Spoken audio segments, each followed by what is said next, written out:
Après le Jamel Comedy Club, j'ai fait une pause de 5 ans quasiment. Non, ça a été surtout traumatisant. Dans cette vidéo, Blanche Gardin raconte que ses débuts sur scène au Jamel Comedy Club ont été traumatisants et douloureux, au point de faire une pause de 5 ans. Bon visionnage, et pensez à vous abonner pour voir la suite. Passions sociaux. Passions sociaux, avec des profs géniaux, notamment, je me rappelle Jacques Saliba, un prof de socio à Nanterre qui m'avait totalement retourné la tête. Transmis le virus en fait, ouais. C'est ça.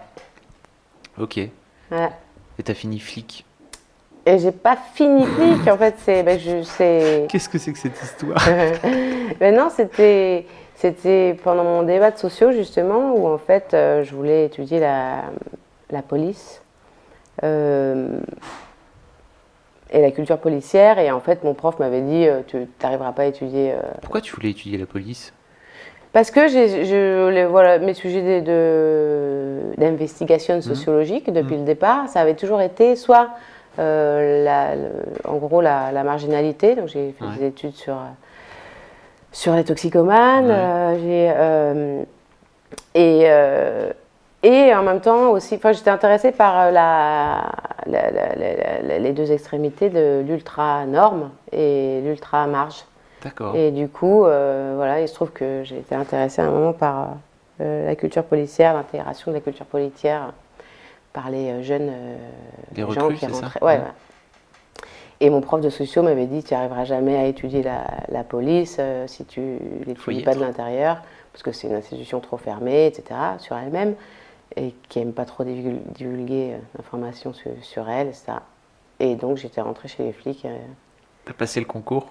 Ouais, alors à l'époque, j'ai pas passé le concours de gardien, je suis rentrée en tant qu'adjointe de sécurité, parce qu'ils recrutaient beaucoup d'adjoints de sécurité. Mais je me suis retrouvée avec les gardiens dans un internat, donc formation. Et donc de ce fait-là, t'as sorti ta thèse, c'est ça? Bah, mon DEA, ouais. D'accord. Ouais. Ça t'a pris combien de temps? Je suis restée 3 mois en internat, puis après je suis restée, je crois, 3-4 mois en service. Donc voilà, j'ai fait la circulation au Sénat. J'ai fait la circulation dans pas mal d'endroits. J'ai gardé des domiciles de politique. Voilà, tout ça en gilet pare-balles, uniforme, armée, tout ça, quoi. Mais enfin, quoi. Et ça t'a pris quoi alors, au-delà de l'aspect, j'imagine, utilitaire, si tu veux, pour ton DEA? Ouais. Ça t'a appris quoi? Toi, en tant que personne? Moi, en tant que personne? Ouais. Comment ça te sert encore aujourd'hui, en fait, ou pas, cette expérience-là? C'est pas cette expérience qui me sert, et puis d'ailleurs, je sais, mais ce que je sais, c'est que je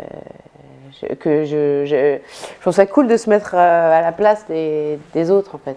Je trouve ça marrant. Enfin, moi, j'aime bien faire ça. Donc, me fondre dans une autre façon de penser. Et voilà, moi, ça m'amuse de faire ça. Donc, ok. Ouais. Comment t'en arrives à... Parce que après ça, t'as fini tes études, j'imagine, après ton DEA? Ouais. Et tu finis chez Jamel, enfin au Jamel Comedy Club? Non, après j'ai été éducatrice pendant 4 ans. D'accord. Ouais. Tu finis comment par faire éducatrice?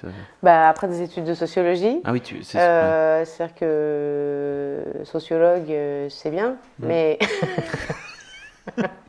il y a un moment, il faut manger. Ouais.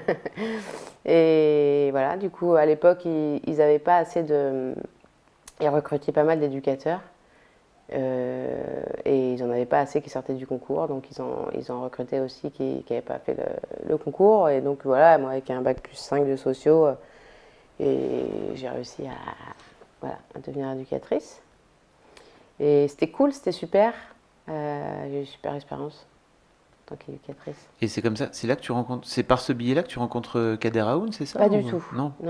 Après, parallèlement à ça, je faisais des vidéos avec des copains, des conneries, on écrivait des sketchs. Et le copain qui réalisait ces vidéos et qui les écrivait avec nous... Ah mais non, ça passe par carte zéro d'abord, je suis bête, c'est ouais, ça? Okay. C'est ça. Okay. C'est Ali Arabe, donc mon pote qui filmait, lui, voilà, lui était persuadé qu'un jour on pourrait vivre de ça. Et du coup, Il envoyait des DVD de ce qu'on faisait à droite à gauche et c'est tombé dans les mains de Carl Zero. C'est chez Carl Zero qu'on a démarré. D'accord. Ouais. Et après, Jamel. Quoi? Non, mais c'est ouf en fait. Mais c'était des trucs que vous faisiez entre potes, c'est ça? Ouais. Des vidéos Ouais, comme on ça s'appelait entre les intermittents. Et aucun de nous d'ailleurs n'était intermittent. Mais ouais, on s'amusait, quoi. C'était pour déconner. vous? Ok. Ouais. Là, j'imagine qu'une fois dans la maison Canal, Ouais. c'est là que tu rencontres Kader ou comment ça se passe? Parce que en fait, c'est Kader Aoun qui est le comment on va dire, comment on va appeler Kader Aoun? Le recruteur de talent ou le gars qui. C'est lui aussi, c'est le copapa du Jamel Comedy Club. En Ouais, fait, ouais, hein. bien sûr, ouais. Mais en fait, Jamel. non, mais je pense même qu'en fait, c'est arrivé d'abord dans ses pattes à lui, le DVD. DVD? ce qu'on faisait. Ouais. Et c'est lui qui nous a branché sur Carl Zero, qui avait un créneau dans son émission. D'accord. Et Ouais. comment ça se passe alors? Toi, tu montes tu montes sur scène, c'est un truc que tu n'avais jamais fait, j'imagine? Jamais fait. Non. Non, c'était horrible. T'étais bien sur scène ou pas? Bien? Ouais. Ah non, mais c'est monstrueux. C'était une expérience ultra douloureuse, ultra violente. Pourquoi tu l'as faite alors? Ah, je sais pas. Ah, tu sais plus? Ah non, je sais pas. Je sais pas pourquoi j'ai fait ça. Mais d'ailleurs, après, j'ai fait une pause. Après le Jamel Comedy Club, j'ai fait une pause de 5 ans quasiment. Non, non, c'est beaucoup. Ça a été surtout traumatisant. Ah bon? Plus qu'agréable. À ce point-là? Ah bah oui, oui, oui. Qu'est-ce- Il m'a fallu des années pour dépasser le truc traumatisant de la scène, quoi. Et encore, je l'ai pas du tout dépassé, je dis ça, mais parce que c'est traumatisant d'être seul sur une scène, à raconter des blagues. Bah non, il y a plein de gens pour qui c'est un. Pour qui c'est pas traumatisant? Non? Il y a des gens, Dans votre oui. non, mais je sais pas, dans votre troupe là, pour tout le monde était traumatisé, tu penses? Dans la troupe vous étiez nombreux. les- Bah, c'est sûr tous les que bon, on Thomas n'avait pas Gijol, tous. etc. Mais, Enfin, voilà, il y en avait pour qui ça faisait longtemps qu'ils faisaient ça, mais Ouais. en soi, c'est quand même une espèce de saut dans le vide d'être seul sur une scène et je le ressens encore aujourd'hui, après 50 dates. Je... Qu'est-ce qui te pousse à y remonter alors? C'est l'idée de. Bon, il y a un c'est truc très maso l'adrénaline. là-dedans. Ouais, il y a un truc maso et d'adrénaline aussi, de sortie de spectacle où on est un peu comme ça. Quand ça s'est bien passé, on a un peu, il y a quand même un truc un peu.